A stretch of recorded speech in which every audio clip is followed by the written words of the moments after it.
ငါရဲ့တငယ်ချင်းဒီကနေ့ရှာနေတဲ့မတရားတရားကိုသူတွေ့ခဲ့ပြီဆိုတာကိုသိတယ်။ဘာဖြစ်လို့သိတာလဲဆိုတော့အမှုအရာနဲ့မျက်နှာအနေထားကိုကြည့်ပြီးတော့သိတယ်။သူလည်းဉာဏ်ကြီးတဲ့ပုဂ္ဂိုလ်တယောက်ပဲလေ။အဲ့တော့သိနိုင်တဲ့အနေအထားလေးတွေကလည်းပဲထင်ရှားမယ်လို့ဦးဇင်းထင်တယ်။ဘာလို့ဆိုတော့ရှားနေရတဲ့အနေအထားနဲ့တွေ့သွားတဲ့အနေအထားဟာဘယ်လိုမှမတူနိုင်ဘူး။ဟုတ်လား။ရှားနေတဲ့အနေအထားနဲ့ကိုရှားတာတွေ့သွားတဲ့အနေအထားတူနိုင်မလား။မတူနိုင်ဘူးနော်မျက်နှာကြီးကြီးလေးလေးတန်တန်ရှင်းရှင်းနဲ့နော်အလိုပြည့်နေတဲ့သဘောကပေါ်လွင်ထင်ရှားမှုရှိနေမယ်လို့ဦးဇင်းထင်တယ်ဟုတ်လားဒါကြောင့်မို့လို့စီးပြီးတော့မေးတာဟိုကဘာမှမပြောသေးဘူးပဲ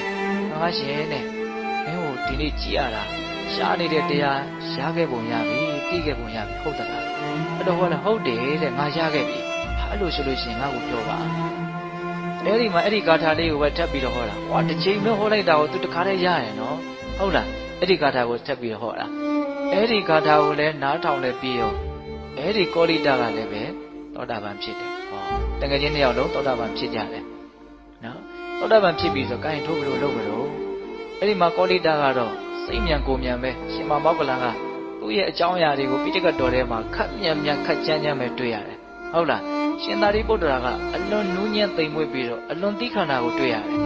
တော့ရဟန္တာဖြစ်ပြီးတဲ့နောက်မှာတောင်မှဇေယျကလေးတွေကတိတ်ပြီးတော့မတူဘူးဟုတ်လားလို့ရှင်